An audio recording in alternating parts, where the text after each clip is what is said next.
Hartman's mountain zebra are the smallest of all zebra species. And there are two babies over here. They're both females, and they're both almost as big as their mamas now. So they've grown quite a bit, but they are not even a year old yet. Take a look at them. They're grazing with their mothers. They will still nurse from time to time for a little while longer here, but yes, they have learned how to graze because, of course, that's what they have to do in the future. So wildebeest on the right as well. All of the gray-colored antelopes up here are the wildebeest. Wildebeest does mean wild beast. Giraffe right next to us on the left.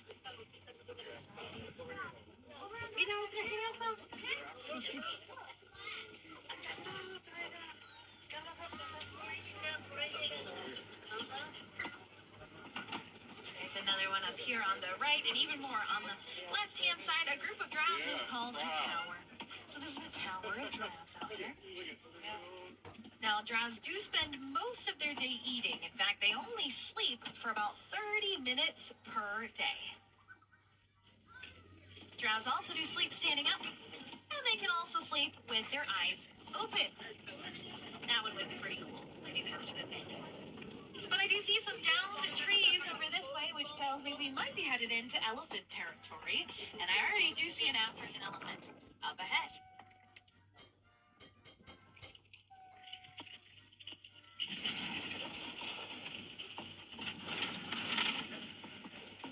Over on the right-hand side, an African elephant. On the left, a mandrill monkey walking around over there. Mandrills are the largest monkeys in Africa. They can weigh up to 100 pounds, and it is the big male over there. But yes, an African elephant on the right. We can tell this is an African elephant by the size of its ears. They have some very, very big ears. Asian elephants have much, much smaller ears in comparison. And African elephants' ears kind of look like they're shaped like Africa itself. So that's one way that we can tell. Now, this is a male over here, but it is a young male. He still has some growing to do. They can get up to 14,000 pounds. The females, however, will weigh somewhere between 10 to 12,000 pounds, a bit smaller compared to the males. There he is over there. Look at that trunk. There are more muscles inside of an elephant's trunk than the entire human body has inside of it. About 40,000 muscles. We're going to try and find some more elephants up ahead here for you. But first, we do have to head across this rickety old bridge here. It's a little rough, so I'll see you on the other side.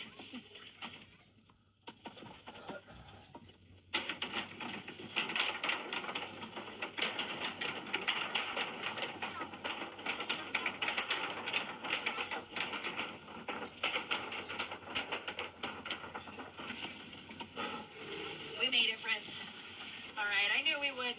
Let's try and see if we can find some more elephants up ahead, shall we? We are coming up on some red clay pits here. I can see some elephant footprints that are down in this clay. And take a look over on the right. Those are some elephant tusk marks. Elephants will dig their tusks into the clay to loosen it up so they can eat it. There are a ton of minerals inside of that red clay that are really, really good for the overall health of the elephant. So it's one of the little snacks that they do like to have. It's only going to be from time to time, however, and they might actually feel that they're a bit more deficient in something. It's kind of like a medicine for them. I do see some more elephants up ahead. I see at least one more up ahead, I should say. They are in kind of a tricky spot, but I'm going to try and make my way on over and try and go take a look at them. Yeah, I see several over there now. I'm going to see how close we can get. Does look to be a group of all females up here. So a group of all females, and then, like I said before, that was a male that we saw all by himself way back here before. That is extremely, extremely common. Elephants do run in what's called a matriarchal society, which actually does mean that they are all females. So once the males get on into their teenage years or somewhere in there, they're going to head off on their own. And if they don't, mama will actually kick them out. Now, males can meet up with other males if they want to, but they can also choose to just stay alone, live that bachelor life the rest of their lives. It's up to them. And once a female is born, she does stay with her mother for the rest of her life. We also have some pink animals over here on the left-hand side. Some greater flamingos. Greater flamingos are the largest and the lightest pink of all flamingo species. And they get this pink color from their diet. They eat brine, shrimp, and algae, both of which contain beta carotene. Now that beta carotene is specifically what gives them that signature pink color. Greater flamingos, well, like I said, they are the largest. They can weigh up to a whopping 9 pounds. Yeah.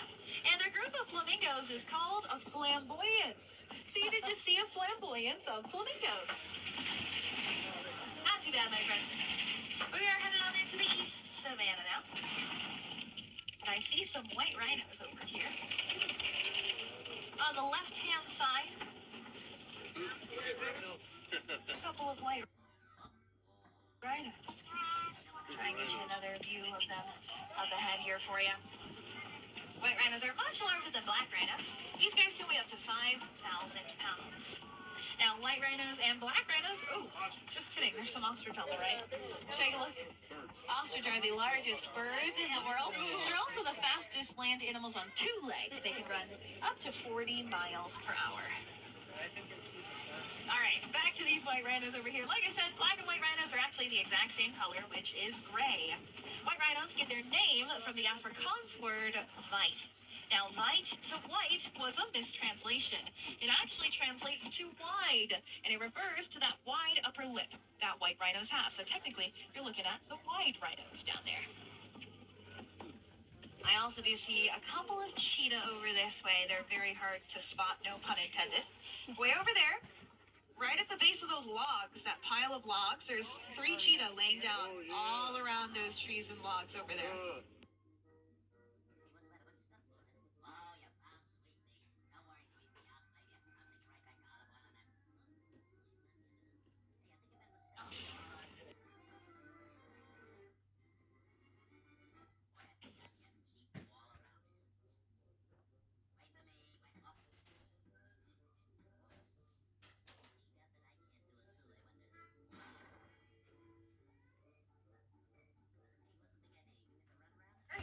That helps them reach those super high speeds of theirs. Lots of cheetah out there today.